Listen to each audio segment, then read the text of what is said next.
Well, thanks so much, Lindsay. Of course, Keaton's full-year group revenue increased 94% to 919 million rand. The company's Eskom sales grew 58% to 1.5 million tons. We've had that company, of course, releasing numbers this morning as well. And joining us to dissect these numbers further is Mandi Glad. She's the CEO of Keaton Energy. Mandi, thanks so much for joining us this afternoon. Well, as I say, their revenue up 94%, but we've got your earnings being hit and hit hard. We're looking at a gross loss of 27 million rand compared to a gross profit of 15 million rand this time last year. So run us through what's been impacting earnings.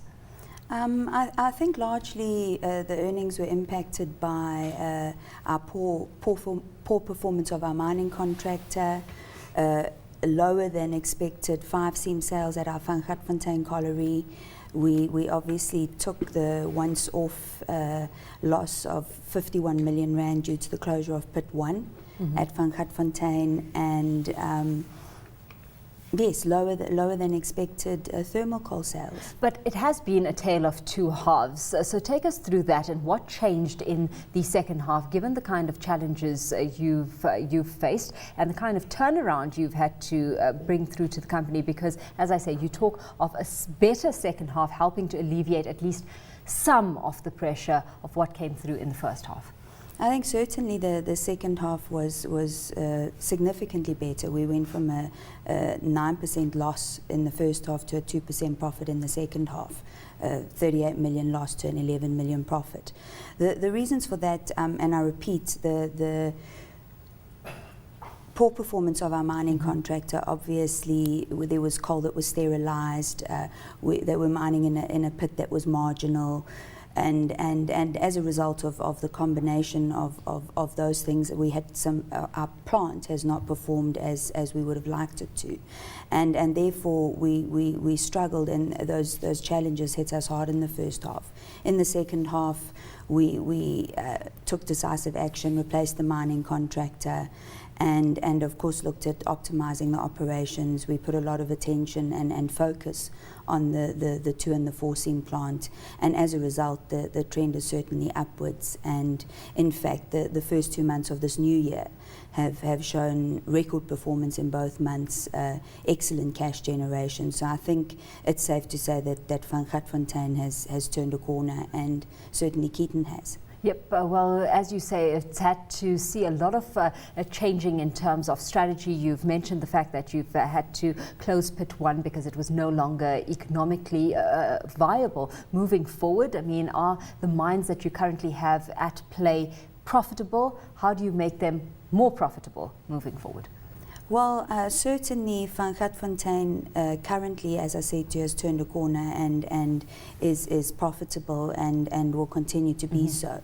The limitation, I think, in terms of making an operation more profitable, once you've optimized and reduced your costs as far as they can go in terms of growing profit, you're always going to be limited by the capacity of your plant, the capacity of your pits.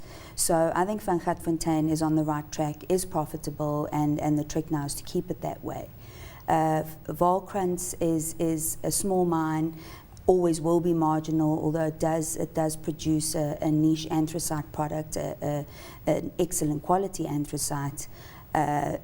Given the volume that it produces, it's one that we will have to watch. Yep, looking at some of what you've laid down in terms of your strategy moving forward, you're looking to build up to being a 5 million ton per annum producer. How exactly are you looking at hitting those targets? I've been speaking to some in the investment community who look at Keaton Energy saying that this could possibly be a target that's set too high.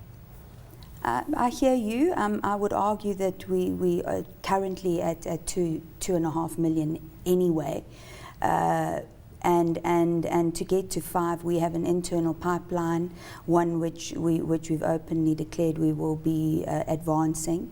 We certainly, once Braakfontein comes on stream, that will add a further 1.2, 1.3 million tons, which will leave us some 1.2 million tonnes short.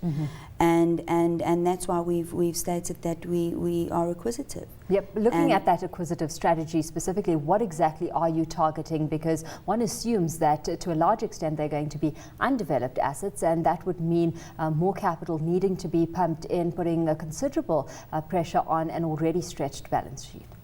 I hear you, although I wouldn't make the assumption that they will be undeveloped. I think the industry at the moment is probably, for want of a better word, on its knees, and I think there's all sorts of acquisition opportunities, from brownfields, greenfields, through to operating entities.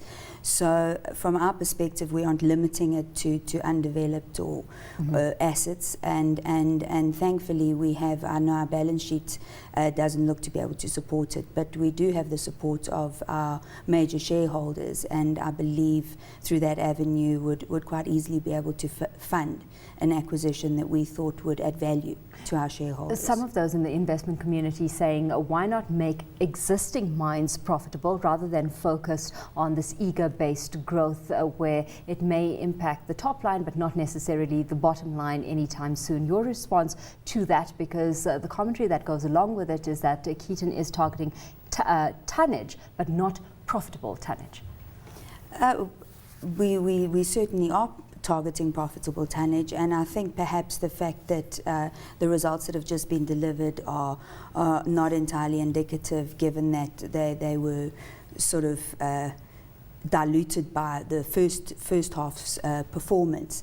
Certainly we are 2.5 months into the new year, and I am confident to say, as we sit here, that our operations are profitable, and therefore can obviously start looking outwards to reach our target of 5 million tonnes. Mandi, give us a sense of the operating environment right now as a junior coal producer, because we've heard some of the bigger players just today, Rio Tinto and Glencore Xstrata, saying that they're in early stage talks to consider combining thermal coal assets in Australia as they battle low prices and high costs. As a junior producer sitting here in South Africa, your sense of the current operating environment? I think perhaps we have it slightly easy in that we are very exposed to Eskom, a long-term contract, fixed price. So the fact that the globally coal prices have softened have not affected us as much as they may have others. On the anthracite side, we sell into the Brazilian iron ore pelletizing industry. Anthracite, as a rule, attracts a premium to API4, and although we have come under some pressure in this year to reduce prices, I don't think that to the same degree as others. And as a result, the operating environment for us is somewhat easier than most, I believe. So having said that, I mean, we've heard industry officials saying before that junior coal miners in South Africa should focus on the domestic market as access to lucrative exports is likely to remain constrained. Is that a sentiment you share, given your position right now and your exposure to the domestic market? Not necessarily. I think the prudent approach is to have a diversity of products, and obviously as international markets come under pressure, one can focus on your domestic market, and when it turns, if you have the products, you can do the same. So I think product diversity is the answer rather than either or on export versus domestic. Mandi